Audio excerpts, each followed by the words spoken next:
Hai guys, selamat datang di channel Story Kaori, channel kedua dari artikel YouTube. Jangan lupa subscribe, share, dan like video ini. Cara-cara kolom komentar di bawah ini. Kisah pemuda kaya, anak bos besar, pemilik 73 perusahaan, yang menjadi cleaning service.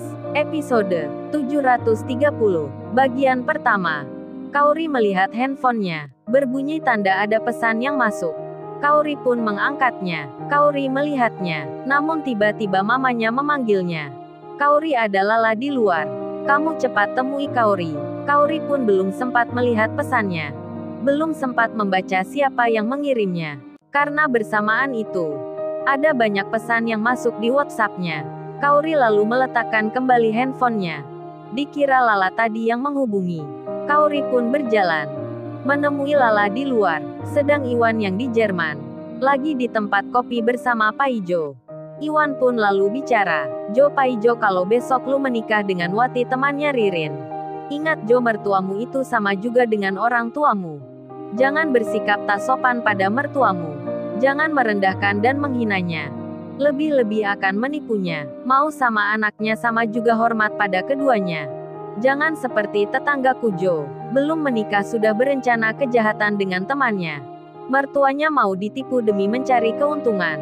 Jangan seperti itu Jo kamu nantinya. Paijo menjawabnya. Oh kalau itu si laki-laki yang hina Dinawan. Mertua sendiri mau ditipu demi keuntungan.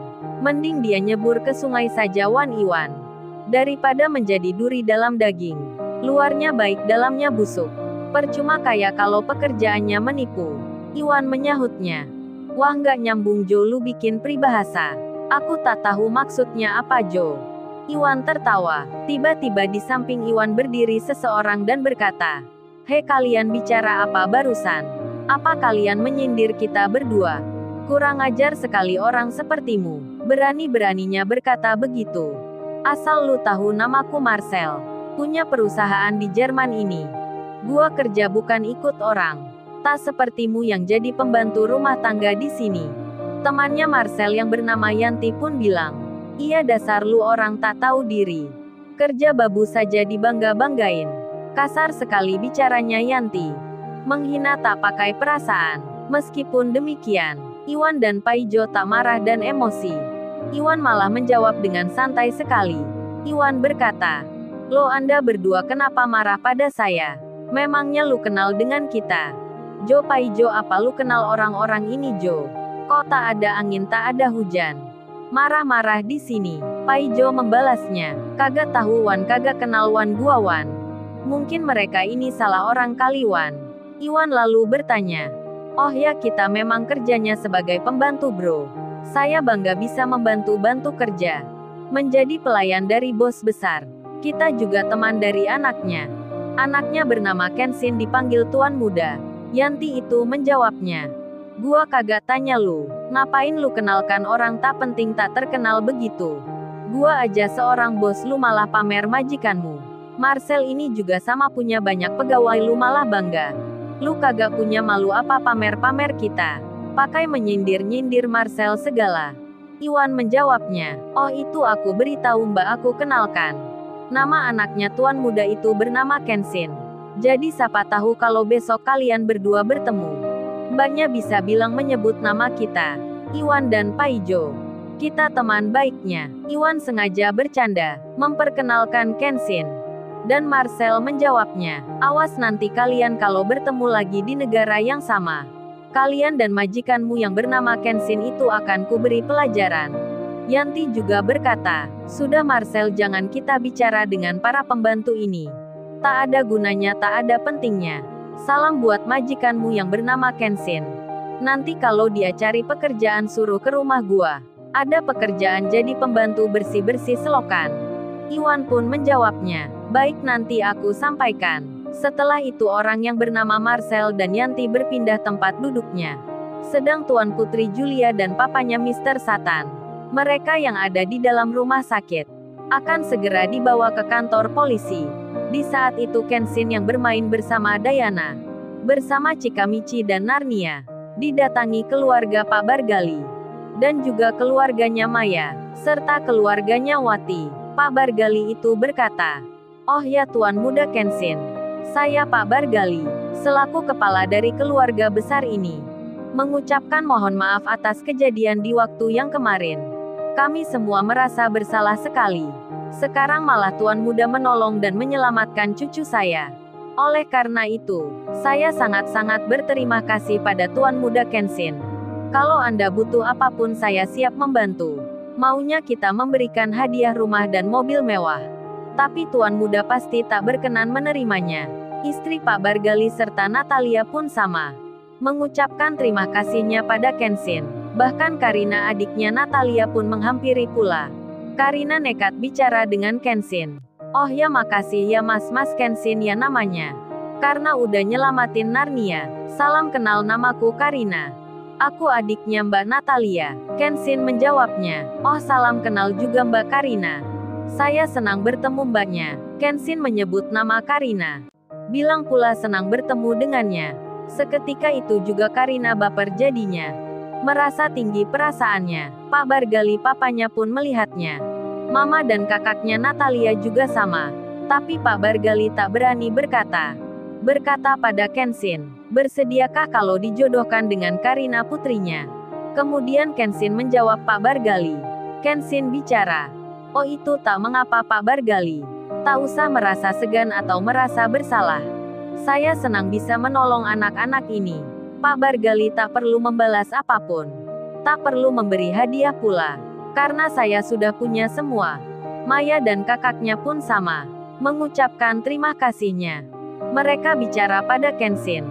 Dengan rasa yang begitu senangnya. Anggun pun tak luput ikut di situ. Dekat-dekat dengan Kenshin. Si Rena pun melihatnya. Jadi merasa aneh dirinya. Kemudian Wati temannya Ririn juga menghampiri. Wati sama seperti yang lainnya. Merasa berhutang budi pada Kenshin. Kemudian Narnia digendong Pak Bargali. Chika dibawa Maya. Michi pun bersama Wati. Diana ingin ke tempat mamanya. Kenshin pun mengantarnya. Sedang para pimpinan perusahaan dari berbagai negara mengikuti Kenshin, mereka mendampingi. Mr. Satan dan putrinya Julia melihatnya. Diana diantar ke tempatnya. Mereka yang masih sedih dan terpukul hatinya. Perasaan gelisah takut resah akan dipenjara seumur hidupnya. Melihat Kenshin yang datang ke arahnya. Kenshin sambil menggendong Diana kemudian bilang, Diana, ini sudah sampai di sini. Diana turun ya kakak mau pulang." Julia dan Mr. Satan melihatnya. Tapi Diana tak mendengar kata Kenshin. Malah Diana bilang dan menyebut Kenshin. Papa. Sambil menggerakkan badannya, Diana berkata begitu dengan senangnya. Masih tak mau turun dari Kenshin. Hingga Kenshin kemudian bilang. Tanpa sadar Kenshin bicara, Diana ikut mama dulu ya.